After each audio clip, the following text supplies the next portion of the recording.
The rain hit redemption. Texas harder than it had in 15 years, turning the dirt roads into rivers of mud and forcing Alina Hayes to take shelter in the only building with an unlocked door at 2 in the morning, the whitewashed church at the end of Main Street. Alina had arrived in town 3 days earlier with nothing but a worn carpet bag and the clothes on her back. Having fled St. Louis after her father's gambling debts, had attracted the wrong kind of attention from men who collected payments in blood. She was 22 years old, alone in a strange town, and her money had run out the night before. The boarding house had turned her away when she could not pay, and pride had kept her from begging. So she had waited until darkness fell, slipped through the church's heavy oak door, and made herself as small as possible in the back pew, using her bag as a pillow and her shawl as a blanket. The storm had been raging for hours when she finally drifted into an uneasy sleep, her stomach empty and her heart heavy with uncertainty about what tomorrow would bring. She dreamed of home, of her mother's piano playing before the consumption took her, of better days that felt like they belonged to someone else's life entirely. She did not hear the door open just after dawn. She did not hear the footsteps approaching down the center aisle. What woke her was a man's voice, low and careful, saying her name even though he did not know it yet. Miss, you awake?" Alina's eyes flew open and she sat up so quickly her head spun. Standing a respectful distance away was a man in his mid-20s, tall and lean with dark hair that curled slightly at his collar. He wore worn denim pants, a blue cotton shirt, and had the sun-weathered face of someone who spent his days outdoors. His brown eyes held no judgment, only a quiet concern that made Alina's cheeks burn with shame. "I am sorry," she said quickly, gathering her bag and standing on shaky legs. "I will leave. I meant no disrespect. The door was open and the rain was so heavy and I had nowhere else to go." The man held up a hand. "Easy now. I'm not here to throw you out. Name is Cole Brennan. I run cattle just outside town and sometimes help Pastor Williams with repairs around here. Came by to fix a leak in the roof before services." He paused, studying her with those steady eyes. "You look like you have not eaten in a while." Alina's chin lifted despite her circumstances. "I am fine, thank you. I will be on my way." "In this weather," Cole gestured toward the window where rain still poured in sheets, "you will catch your death. Besides, seems to me you have been sleeping here more than just last night. I found this behind the altar yesterday." He held up a handkerchief she had dropped 2 nights before, embroidered with her initials. Caught, Alina felt tears prick her eyes but refused to let them fall. "I have had some difficulty securing employment. It is temporary." Cole was quiet for a moment, then he said something that changed everything. "My spare room has a real bed. House is about 3 miles out, nothing fancy, but it is dry and warm. I could use some help around the place if you are looking for work. Cooking, mending, that sort of thing. Pay is not much but room and board are included." Alina stared at him. "You are offering me a position. You do not even know me." "I know you are sleeping in a church because you have nowhere else to go. I know you are too proud to beg and too decent to steal. That is enough for me to offer you honest work." He met her gaze directly. "And before you worry, I am not that kind of man. You would have your own room with a lock on the door. This is just about helping someone who needs it." Something in his straightforward manner, the lack of pity or ulterior motive in his voice, made Alina believe him. She had always trusted her instincts about people, and every instinct told her Cole Brennan was exactly what he appeared to be, a good man offering a hand up, not a handout. "I accept," she said quietly. "And thank you, Mr. Brennan." "Cole," he corrected with a slight smile, "and you are?" "Alina Hayes." "Well then, Alina, let us get you out of this church and somewhere proper." The ride to Cole's ranch took nearly an hour in the wagon, the rain finally letting up as they traveled. Alina sat stiffly on the bench seat, acutely aware of his presence beside her, the capable way he handled the reins, the easy silence he seemed comfortable with. The land stretched out in rolling hills of scrub grass and mesquite, wild and beautiful in a way that made her chest ache. His house surprised her. She had expected something rough, maybe a one-room cabin, but what stood before her was a solid two-story home built of good timber with a wide porch and real glass windows. It was clear someone had taken care with it once, though it showed signs of neglect now, peeling paint, sagging gutters, an overgrown garden. "My parents built it," Cole explained as he helped her down from the wagon, his hand warm and steady on her arm. "They died of fever 4 years back. I have been trying to keep it up, but ranching does not leave much time for domestic matters." Alina looked at the house and saw not its flaws but its potential. "It is lovely." Cole showed her inside, and she found herself in a spacious front room with a stone fireplace, simple furniture, and everywhere that particular kind of disorder that came from a man living alone, boots by the door, papers on the table, dishes in the kitchen. But it was clean enough and wonderfully dry and warm. "Spare room is upstairs, second door on the right," Cole said, carrying her bag. "Used to be my sister's before she married and moved to Santa Fe. You can fix it up however you like." The room was small but charming, with a real bed covered in a faded quilt, a dresser with a spotted mirror, and a window that looked out over the prairie. To Alina, who had spent 3 nights on a hard church pew, it looked like paradise. "I will earn my keep," she promised. "You will not regret this." Cole's expression was unreadable. "I am sure I will not. Get settled and come down when you are ready. I will make us some breakfast." Over the following days, they fell into a routine that felt surprisingly natural. Alina rose early and prepared breakfast, while Cole handled the morning chores with his ranch hands. 2 weathered men named Jack and Pete, who had worked for his father. She spent her days cleaning, mending, and slowly bringing order to the house that had clearly been neglected in the domestic sphere. Cole worked the cattle, fixed fences, and came in each evening tired but never too tired to ask about her day, to share stories about ranch life, to make her laugh with his dry observations about his horses' personalities. They circled each other carefully those first weeks, both aware of the unusual nature of their arrangement. Alina was conscious of maintaining propriety, of not giving anyone in town reason to gossip. Cole was unfailingly respectful, never entering her room, always knocking before coming into spaces where she worked. But despite their caution, or perhaps because of it, something began to grow between them. Alina learned that Cole had wanted to be a teacher once, that he loved books and could quote Shakespeare, that he had taken over the ranch out of duty after his parents died, but sometimes missed the dreams he had set aside. Cole discovered that Alina played piano beautifully, that she had a sharp wit and sharper opinions, that she had left behind a suitor in St. Louis who had wanted to marry her despite her father's debts but whom she could not love. Why not? Cole asked one evening as they sat on the porch watching the sunset paint the sky in shades of gold and crimson. It had become their habit, this quiet hour between work and sleep. If he was willing to take on your troubles. "Because marriage without love is just another kind of debt," Alina said softly. "I have seen what that does to people. My parents loved each other once, truly, but somewhere along the way they lost it, and after that they were just 2 people trapped in the same house. I swore I would never settle for that." Cole was quiet for a long moment. "And what would you settle for?" She turned to look at him, at his profile outlined against the dying light. "Partnership, respect, someone who sees me as I am, not who they want me to be, and yes, love. Real love, the kind that grows deeper rather than fading with time."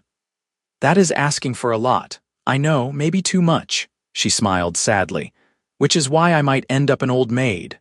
"I doubt that," Cole said, his voice low and serious in a way that made her pulse quicken. "Any man would be lucky to have you." The moment stretched between them, charged with something neither was quite ready to name. Then Cole stood abruptly. "I should check on the horses. Sleep well, Alina." He was gone before she could respond, and Alina sat alone on the porch with her heart beating too fast, and the realization slowly dawning that she was falling in love with Cole Brennan. The thought terrified her. She had known him less than 2 months. She was his employee, dependent on him for food and shelter. This was exactly the kind of situation that could lead to disaster. But her heart, it seemed, cared nothing for logic or caution. It only knew that Cole made her feel safe and seen in a way no one ever had before. Summer deepened into July and the heat pressed down on the prairie like a weight. Alina had been living at the ranch for almost 3 months now, and the house had been transformed under her care. The garden bloomed with vegetables and herbs, curtains she had sewn hung in the windows, and every surface gleamed with polish. More than that, the house felt like a home again, filled with the smells of baking bread and the sound of her humming as she worked. Cole found himself making excuses to come inside more often. To get water, he told himself. To check if she needed anything from town. But really, it was just to see her, to hear her voice, to watch the way afternoon light caught in her auburn hair. He had not planned on this, had not wanted the complication of feelings, but Alina Hayes had slipped past his defenses so quietly he had not noticed until it was far too late. He caught himself staring at her across the dinner table. Noticed the way his day felt incomplete until that evening hour on the porch. Realized that the house had been just a building before her, and now it was the place where Alina lived, which made all the difference. Jack had noticed too, the old ranch hand giving him knowing looks and saying things like, "That girl cooks better than any woman in 3 counties. Man would be a fool to let that go." Pete was more direct. "You planning on marrying her, or are you just going to pine like a lovesick calf?" "Mind your business," Cole had growled, but the seed was planted. The truth was he had no idea if Alina felt anything beyond gratitude and friendship. She was kind to him, yes, but she was kind to everyone. She laughed at his stories but never encouraged more. She maintained a careful propriety that he respected, but that also kept him at a distance he was increasingly desperate to cross. Everything came to a head on a scorching afternoon in late July. Cole had been working since dawn to move part of the herd to new grazing land, and he came back to the house exhausted, dusty, and desperately thirsty. Alina was in the kitchen, and the sight of her in a simple blue dress with her sleeves rolled up, hair pinned back and slightly disheveled, hit him like a physical blow. "You look like you are about to collapse," she said, concern immediate in her eyes. "Sit down, I will get you water." She brought him a cup and he drank it in one long swallow, then another. When he set down the second cup, she was standing close, so close he could see the faint freckles across her nose, smell the lavender soap she used. "You work too hard," she said softly. "Even your hands need rest sometimes." "Cattle do not care if I am tired." "Well, I care." The words came out fierce, and then she flushed as if surprised by her own vehemence. "I mean, anyone would care. You employ people. We rely on you. You must take better care of yourself." Cole stood slowly, his eyes never leaving hers. "Alina." "Yes, I need to tell you something, and I need you to let me get through it before you say anything." He saw alarm flash across her face, but she nodded. "These past months with you here have been the best of my life," he began, the words coming rough but honest. "I wake up looking forward to the day because I know you will be in it. This house was just empty rooms before you came, and now it is a home. You are the first thing I think of in the morning and the last thing before I sleep. I know you came here out of necessity, not choice. I know I have no right to ask for more than the working relationship we agreed to. But Alina, I am asking anyway because I cannot keep this inside anymore. I love you, completely, desperately. In a way I did not know I could love someone." Alina had gone very still, her eyes wide and shining. "You do not have to feel the same," Cole continued. "If you do not, we will forget I said anything and go on as we have been. But if there is any chance, any possibility that you might feel even a fraction of what I feel, then I am asking for that chance. I am asking if you would consider letting this be more than just an arrangement. I am asking if you might someday consider being my wife." The silence that followed felt eternal. Then Alina said, her voice shaking, "You foolish, wonderful man, do you really not know?" "Know what?" "That I have been in love with you since the day you offered me that spare room. That every moment of propriety and distance has been torture. That I lie awake at night in that bed you gave me and wish I was brave enough to cross the hall and tell you that my heart has been yours for months." Cole felt as if the earth had shifted beneath his feet. "Alina." I was afraid, she continued, tears now streaming down her face. Afraid you only saw me as an employee, afraid I was reading too much into kindness, afraid that I had nothing to offer a man like you, a man like me. Eleanor, I am a rancher who barely keeps his head above water. You are educated, cultured, talented. You could have anyone. I do not want anyone. I want you. I want this life with you. I want to wake up in this house and know it is ours. I want to sit on that porch every evening for the rest of my life. I want everything, Cole, if you are truly offering it. He closed the distance between them in one stride and cupped her face in his hands, dusty and rough as they were. I am offering everything I have. It is not much by some standards, but it is yours, all of it, always.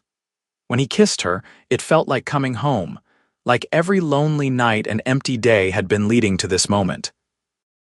Eleanor kissed him back with all the pent-up longing of months of careful restraint, her arms wrapping around his neck, his around her waist, pulling her close enough to feel her heart beating against his chest. When they finally broke apart, both breathing hard, Cole pressed his forehead to hers and laughed shakily. I am getting dust all over you. I do not care even a little bit. I should do this properly. I should ask your father for permission. Eleanor's expression darkened. My father lost the right to have a say in my life when he gambled away everything including my future. Besides, I am 22 years old and perfectly capable of making my own choices, and I choose you. Then I will ask properly now. Cole took both her hands in his. Eleanor Hayes, will you marry me? Will you let me spend the rest of my life trying to deserve you? Yes, she said simply. Yes to all of it. They decided on a simple wedding to be held in the same church where Cole had found her sleeping just months before. Eleanor found poetry in that, in the way her lowest point had led to her greatest happiness. Pastor Williams was delighted to perform the ceremony, and the whole town turned out, curious about the mysterious woman who had captured the heart of one of their most eligible bachelors. The wedding took place on a Saturday morning in late August when the heat had finally broken and the air held the first whisper of autumn. Eleanor wore a simple cream-colored dress that she had sewn herself, with lace at the collar and cuffs. She carried wildflowers that Cole had picked that morning, and when she walked down the aisle of that little church, his face transformed with such open joy that several women in the congregation dabbed at their eyes. The ceremony was brief and traditional. They spoke their vows in steady voices, promising to love and honor through whatever life brought them. When Pastor Williams pronounced them husband and wife, Cole kissed her with a tenderness that made Eleanor's eyes sting with happy tears.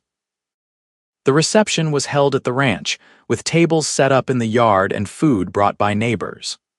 There was music and dancing, and Eleanor found herself swept into dances by Jack and Pete and various townsmen while Cole watched with amused possessiveness. But he claimed the last dance as the sun set, pulling her close and swaying to the fiddle music. Happy, he murmured against her hair, more than I knew was possible. Good, because you are stuck with me now, Mrs. Brennan. I cannot think of anywhere I would rather be stuck. When the guests finally left and they were alone, Cole carried her over the threshold of their home now, truly, and up the stairs. Not to the spare room that had been hers, but to his room that was now theirs, with the big bed and the window that looked out over the land they would build their life on. That night, they came together with a passion that had been building for months, discovering each other with tenderness and desire, learning what made the other sigh and gasp. Eleanor had been nervous, innocent as she was, but Cole was patient and gentle, guiding her through it until nervousness gave way to pleasure, and then to a joy so profound, it brought tears to her eyes. Afterward, lying tangled together in the darkness, Cole traced patterns on her bare shoulder and said, I keep thinking I am going to wake up and find this is all a dream. If it is, I am having the same one. I love you, Eleanor Brennan. She smiled at the name, her new name. I love you too. More than words can hold. The first year of their marriage was not without challenges. The ranch demanded constant work and money was often tight. There were days when Eleanor fell into bed exhausted from dawn-to-dusk labor, and nights when Cole came in so tired he could barely eat before sleeping. But through it all, they had each other. They learned to work as a team, Alina taking on more and more of the ranch management, proving to have a head for figures and organization that made their operation more efficient. She was not content to just keep house, though she did that too. She learned to ride, though she never quite conquered her fear of Cole's wildest horse, a gray stallion named Smoke. She learned to help with the branding, to tend sick cattle, to do 100 tasks she had never imagined herself capable of back in her St. Louis drawing room. Cole, for his part, learned to share not just his home but his decisions, his worries, his dreams. He had been alone for so long that partnership did not come naturally, but Alina had a way of drawing him out, of making him see that strength was not diminished by vulnerability. She was his sounding board, his advisor, his comfort when things went wrong. They settled into a rhythm of work and love that felt as natural as breathing. Every evening, no matter how tired, they found their way to the porch for that quiet hour of watching the sunset. Every night they came together in their bed, passion mellowing over time into something deeper and more sustaining than mere desire. They learned each other's rhythms and moods, the small kindnesses that made hard days bearable, the way to fight fair on the rare occasions they disagreed. In the spring of their second year together, Alina realized she was pregnant. She had suspected for a few weeks but waited until she was certain before telling Cole. She chose a Sunday afternoon when the work was light, and they had ridden out to check on a section of fence near the creek that marked their eastern boundary. They dismounted to eat the lunch she had packed, and as they sat in the shade of a cottonwood tree, Alina said, "I have some news." Cole looked up from the sandwich he was eating, immediately attentive. "What kind of news?" "The kind that will change everything." She took his hand and placed it on her still flat stomach. "We are going to have a baby." She watched the realization dawn across his face, saw shock give way to wonder and then to a joy so intense it was almost painful to witness. "A baby, Alina, are you certain?" "As certain as I can be. I think it will arrive in October, around the time we first met." Cole pulled her into his arms, holding her so tightly she could barely breathe. "A baby," he repeated, as if testing the word. "We are going to be parents. Are you happy?" He pulled back to look at her, and there were tears in his eyes. Happy does not even begin to cover it. Terrified, amazed, grateful beyond measure. "But yes, Alina, I am happy." The pregnancy was not easy. Alina suffered from terrible morning sickness the first few months, and as summer arrived, the heat made her swell and ache. But Cole was endlessly patient, taking on extra work so she could rest, bringing her cold water and whatever foods she could tolerate, reading to her in the evenings when she was too tired to do anything but lie on the sofa. She had never loved him more than during those months when she felt ungainly and uncomfortable, and he looked at her as if she were the most beautiful thing he had ever seen. He talked to her growing belly, telling their child stories about the ranch, promising to teach them to ride and read and treat people fairly. It made Alina laugh and cry in equal measure, her emotions running wild.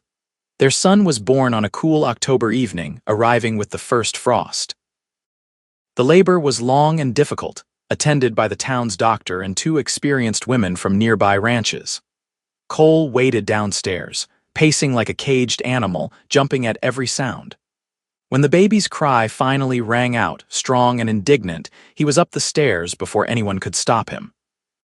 He found Alina exhausted but radiant, holding a red-faced, squalling infant wrapped in a quilt his mother had made years before. "It is a boy," she said tiredly. "A healthy, loud boy." Cole approached as if in a dream, looking down at the tiny person they had created. His son, their son. The baby had a shock of dark hair and was waving one impossibly small fist in outrage at his sudden eviction into the cold world. "Can I hold him?" Alina handed over the bundle and watched as Cole took their son with the utmost care, cradling him against his chest. The baby quieted immediately, perhaps recognizing the voice that had been talking to him for months. Cole looked up at Alina with wonder in his eyes. "He is perfect. What should we name him?" They had discussed names endlessly but never quite decided. Now, looking at his son's face, Cole said, "Thomas, after my father. Thomas Hayes Brennan, if that sits well with you." It is perfect, Elena agreed, her heart swelling as she watched her husband with their son. Hello, Thomas, welcome to your life. The early days of parenthood were a blur of sleepless nights and constant worry. Thomas was a hungry, demanding baby who did not sleep for more than 2 hours at a stretch.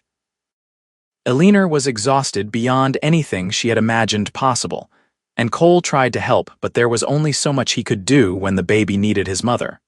They got through it together, taking shifts when possible, supporting each other through the fog of exhaustion. Cole would walk Thomas around the house in the early morning hours, singing old songs his mother had taught him. Elena would nurse the baby and marvel at how something so small could so completely transform every aspect of their lives. As Thomas grew from infant to baby to toddler, the exhaustion eased and was replaced by a different kind of challenge. He was into everything, fearless and curious, keeping them constantly on their toes. But he was also bright and affectionate, quick to laugh and generous with hugs, and they could not imagine their lives without him. When Thomas was 3 years old, Elena found herself pregnant again. This time she knew what to expect and handled it better, though the morning sickness was just as bad. Their daughter arrived on a spring morning, much faster than Thomas had, as if she could not wait to join the world. They named her Sarah, after Elena's mother, and she had her father's dark hair and her mother's green eyes. With 2 young children, the ranch had to adapt. They hired additional help, a young couple named Maria and Carlos who lived in the small cabin Cole's grandfather had built near the creek. Maria helped Elena with the children and the house, while Carlos worked the cattle with Cole. It meant less profit but more sanity, and both Cole and Elena agreed it was worth it. The years passed in a rhythm of seasons and milestones. Thomas learned to ride almost before he could walk, fearless on the back of Cole's gentlest mare. Sarah was quieter, more thoughtful, but she had her mother's head for figures, and by the age of 6 could calculate sums faster than Cole could. They grew up brown from the sun, strong from ranch work, educated by Elena who taught them reading and mathematics and history at the kitchen table. Cole expanded the ranch slowly, carefully, never taking on more debt than they could handle. Elena kept the books and managed the accounts, proving to have a shrewd business sense that made their operation increasingly profitable. They were not rich by any means, but they were comfortable, secure, building something that would last. On their 10th wedding anniversary, Cole surprised Elena by hiring Maria to watch the children overnight and taking her to the same church where they had met, where they had married. They sat in the back pew where he had found her sleeping all those years ago. You remember that morning? He asked, his arm around her shoulders. Every detail. I remember thinking I had reached the lowest point possible, that my life was over before it had really begun. And now, she leaned into him, thinking of their home, their children, their shared life.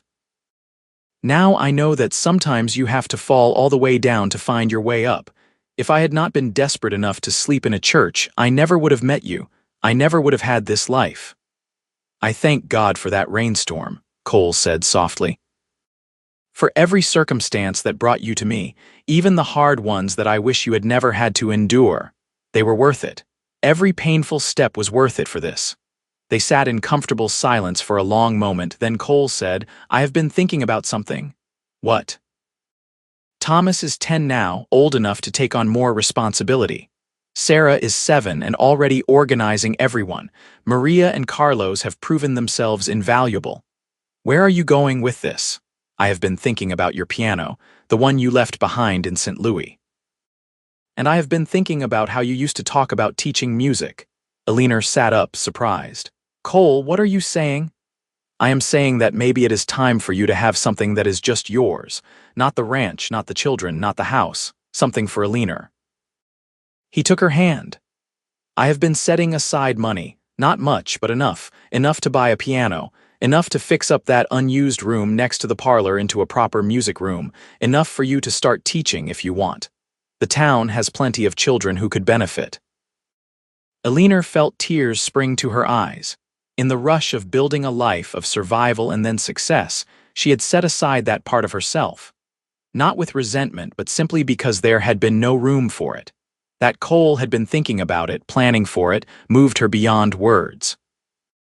"You would do that for me, Alina. I would do anything for you. You have given me everything I could ever want. If I can give you back even a piece of what you sacrificed, it would be my honor." She kissed him there in that church, deep and long and full of all the love that had only grown deeper in 10 years of marriage. "I love you, Cole Brennan, more today than yesterday and less than I will tomorrow." Is that a yes? It is the biggest yes I have ever given. The piano arrived 6 months later, a beautiful upright in dark wood that must have cost more than Cole had let on. The music room was painted and furnished with a good rug and comfortable chairs for students to wait their turn. Alina placed an advertisement in the town newspaper offering lessons, and within a week, she had more students than she could handle. Teaching brought a new dimension to her life. She loved her children, loved the ranch, loved Cole with every fiber of her being, but this was something that was entirely hers. A place where she could share her gifts, help young fingers learn to coax beauty from ivory keys, watch talent develop and flourish. It also brought in additional income that eased the financial pressures that were always present in ranching.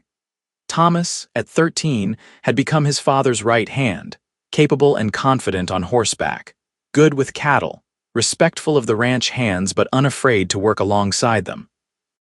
Sarah, at 10, divided her time between helping her mother with the younger students and keeping the ranch books with a precision that made Alina proud. They were good children, kind and hardworking, and every day Alina thanked whatever fortune had brought her to that church and to Cole. More years passed. Thomas grew into a young man who looked so much like Cole, it sometimes made Alina's heart ache. Sarah blossomed into a poised young woman with her mother's grace and her father's quiet strength. They faced challenges, drought years, cattle disease, the death of old friends, but they faced them together as they had always done. On their 20th anniversary, Cole and Alina stood on their porch at sunset, watching Thomas work with a new colt in the corral while Sarah played the piano in the music room, the notes drifting out through the open windows. Cole pulled Alina close, his arm around her waist, and she leaned into him with the ease of long familiarity. "You know what I realized today," Cole said. "What? I have been happier than sad for 20 years. Before I met you, I thought that was impossible. I thought life was just about enduring, about duty and responsibility. You taught me it could be more." Alina thought about that scared girl sleeping in a church, about the man who had offered her not charity but opportunity, about the family they had built and the life they had created from nothing but determination and love. "We taught each other," she said. "I was running from a life I did not want when I found this one, or maybe it found me. Either way, I cannot imagine having lived any other way. No regrets, not a single one. Although," she added with a smile, "I do sometimes wonder what my life would have been if you had not come to fix that roof that morning, if you had come a day later or if I had already moved on." Cole shuddered dramatically. "Do not even suggest such horror. I would have been a lonely old man rattling around this house. You would have found someone else." "No," he said seriously, turning her to face him. "There is no one else. There never could have been. It was always you, Alina. From the moment I saw you in that church, it was you." She reached up to cup his face, seeing the lines that 20 years had etched there, the gray threading through his dark hair, the steadiness in his eyes that had never wavered. "And it was always you for me." As the sun dipped below the horizon, painting the prairie in shades of amber and rose, they stood together as they had for 2 decades, as they would for all the years to come. The church where their story began still stood at the end of Main Street in Redemption, Texas, a white beacon that had sheltered a desperate woman and led her to the man who would become her whole world. The spare room Cole had offered, the real bed that had been her salvation, had been transformed over the years into a guest room, and then a sewing room, and finally Sarah's room when she decided she wanted to be upstairs near her parents. But Alina sometimes went in there and remembered the girl she had been, scared and alone, and marveled at the woman she had become. Thomas eventually married a rancher's daughter from the neighboring county. a spirited young woman named Catherine who could rope cattle and birth calves with equal skill. They built a house on the eastern section of the Brennan land and started their own family, making Cole and Alina grandparents by the time they were in their mid-40s. Sarah surprised everyone by falling in love with a young lawyer in town, a quiet man named Daniel who worshipped the ground she walked on and had no interest in ranching but loved the land enough to build a house nearby. The Brennan Ranch thrived under the combined efforts of 3 generations. Cole and Alina slowly handed over more responsibility to Thomas and Catherine, but they never fully retired. There was always something to do, always a grandchild to bounce on a knee, always that evening hour on the porch to share. As they grew older, their bodies slowing but their love undiminished, Alina often thought about that rainy night in the church, about how the worst moment of her life had led directly to the best, about how Cole's simple offer of a spare room with a real bed had been an offer of everything: home, family, love, partnership, a life beyond her wildest imagining. On a summer evening in their 40th year of marriage, when their grandchildren were playing in the yard and the air was thick with the scent of Alina's roses, Cole took her hand and said, "You know what I think about sometimes? Tell me. That morning I found you. How close I came to not going to the church that day. Jack had offered to fix the roof instead. If I had said yes, if I had stayed home, I would have missed you. But you did not. But I almost did. And then I think about all the tiny decisions and circumstances that had to align perfectly for us to find each other. Your father's debts, your decision to run, the rainstorm, the unlocked door, my insistence on fixing that roof myself. Any one of those things different and we never meet." Alina squeezed his hand. "Then I am grateful for every one of them, even the painful ones, because they brought me here to you, to this life." Cole kissed her forehead, her cheek, her lips with the tenderness of 40 years of practice. "My spare room had a real bed, but Alina, you gave me a real life. You took an empty house and filled it with love. You took a lonely man and gave him a family. You took existence and turned it into living." "We did that together," she corrected gently. "You saved me first, remember. You offered me dignity when I had nothing. You saw me when I was invisible. You loved me when I thought I was unlovable." As the sun set over the Texas prairie, as it had done thousands of times during their decades together, Cole and Alina Brennan sat on their porch surrounded by the evidence of their love. The house that had once been just a building now rang with the laughter of grandchildren. The land that Cole had worked alone for years now supported 3 generations. The spare room that had sheltered a desperate woman had been the first step in a love story that would echo through their family for generations to come.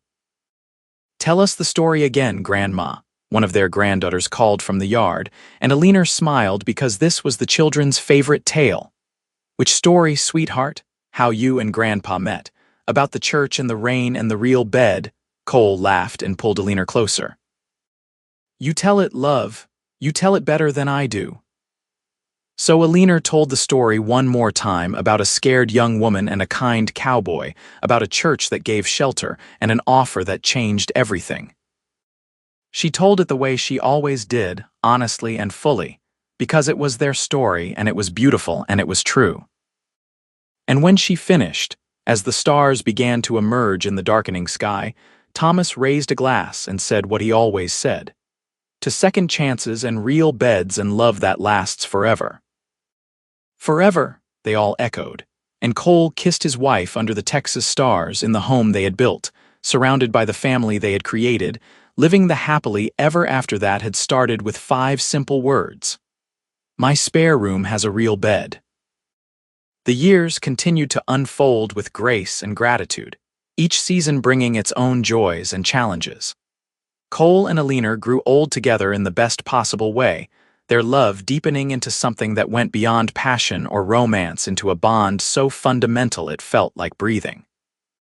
They were partners in every sense, 2 people who had found each other against impossible odds and built something lasting. When Alina finally passed away at the age of 87, peaceful in her sleep with Cole holding her hand, the church in Redemption overflowed with mourners. 3 generations of Brennans and countless students she had taught over the years came to pay their respects. But it was Cole, at 89, who stood at the front and told their story one last time, his voice shaking but strong. "She was sleeping in this church," he said, looking around at the walls that had witnessed their beginning and now their ending. "And I could have walked past. I could have assumed someone else would help, but something told me to stop. Something told me this woman needed me. What I did not know was that I needed her even more." He lived 2 more years after Aliner's death, cared for by his children and grandchildren in the house he and Aliner had filled with so much love. And when he finally followed his wife, it was with her name on his lips and their whole beautiful story written in every corner of the life they had built. They were buried side by side on a hill overlooking the ranch, their graves marked with simple stones that bore their names and one inscription that Thomas had chosen: "From a church to forever." The Brennan Ranch continued through the generations, the story of Cole and Aliner becoming family legend. Every Brennan child grew up hearing about the scared young woman and the kind cowboy, about the spare room with a real bed that had been the beginning of everything. The church in Redemption still stood, and sometimes tourists would stop to take pictures of the place where such a beautiful love story had begun. But more than the places or the stories, what lasted was the legacy of their love itself. The proof that kindness could change lives, that second chances were possible, that love could grow from the darkest moments into something bright and lasting and true. Cole and Aliner Brennan had taught their family, and everyone who knew them, that happy endings were not just for fairy tales. They were for real people who chose love over fear, who built rather than ran, who saw potential in a scared stranger and offered not pity but partnership. Their spare room with its real bed, their porch at sunset, their 47 years of marriage, their children and grandchildren and great-grandchildren, all of it was testament to one simple truth. Sometimes falling all the way down is exactly what you need to do to find your way home. And sometimes home is not a place at all, but a person who sees you in your darkest hour and says, "I have room for you. I have a place where you can rest. Let me help you." That was their story. That was their legacy. That was the love that started in a church on a rainy night in 1882 and lasted beyond death, beyond time, beyond anything that could diminish it. It was a love story for the ages, simple and true and absolutely real. And it all began with 5 words that changed 2 lives forever. "My spare room has a real bed."